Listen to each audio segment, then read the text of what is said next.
George, it's April 9th, and it's really the tip off or the 2018 growing season.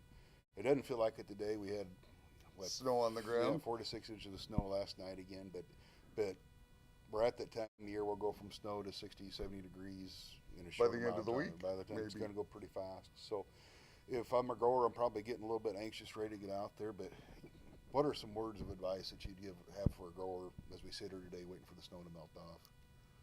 Don't rush. Don't go out there and till or do anything when it's still too wet. Yeah, Let the soil conditions dry to be right.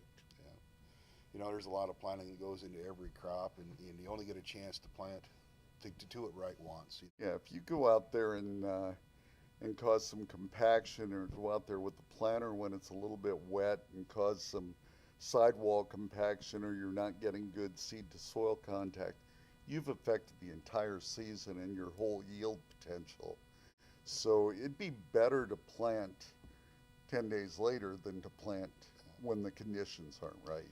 Exactly. Well, in minimum, if you think about how fast you can reduce a stand, you know, you know, if you're planting into poor conditions or if you're planting in conditions that aren't the best to start with, and the forecast is for cold and wet, you can negate a lot of those advantages of that early planting by losing whatever it is, 3, 4, 5, sometimes 6, 7,000 plants per Yeah, acre in stand. You think you're gaining on the calendar, but you're losing on stand. yeah. You're better off just to wait. And to your point, if you start doing things that inhibit roots, where you're Hmm. causing compaction or poor root growth, those are your straws in your fertility bank. If you're pushing that limit and planting shallower than an inch and a quarter, what happens to the roots later in the season? Uh, you're just slowing the development of the permanent root system.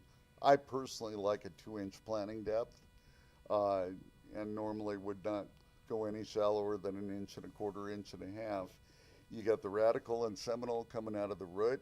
They're going to support that plant till about 2 leaf stage. Then the nodal roots have to take over. And they're the ones that develop about 3/4 of an inch below the surface of the soil. So if you're only planting an inch to an inch and a half deep, you've got a very narrow window there for that nodal root to get started. And that's when we end up getting things like rootless corn, uh, just some other Yeah. problems in early root development. Well, and we've run across that in years past where we've had shallow planting early, only to run into drought or drought conditions later in the season, up the soil, and we've got poor root development, shallow root development. So we're not getting in. We're not able to pull up moisture that if we'd have planted just an inch deeper. We've seen that make a tremendous Hmm. difference in yield. If you're not pulling in moisture, you're not pulling in nutrients either, Yeah. and that's also affecting yield.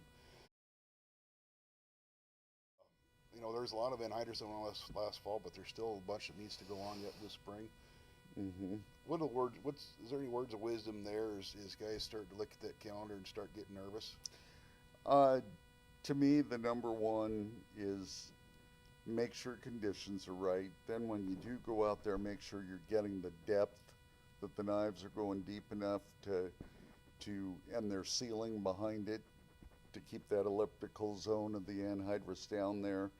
Uh, you're going to have to wait a little bit before planting.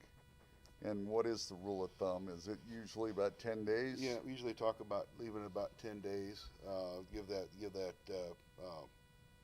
nitrogen a chance to disperse to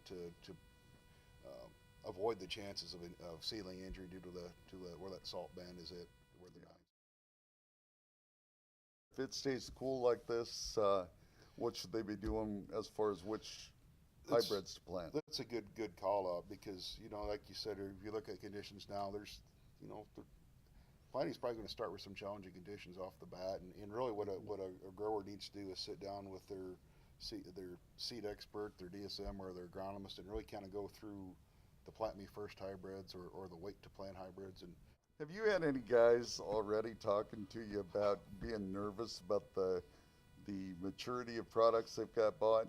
it seems like we have that conversation at least some point in the year every year, that especially when we get the rain delay, folks start to look at maturities and start to second guess if it's the right hybrid for the year or the right, and really not hybrid, the right maturity for the year. We need to change to move to something early. And to your point, we're nowhere near even thinking about that for several weeks yet.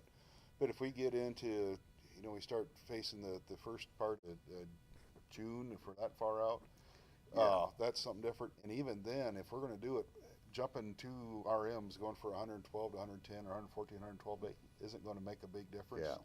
What you have to realize with those, most of you are planting a range of maturity for a reason. You can't harvest it all at the same time.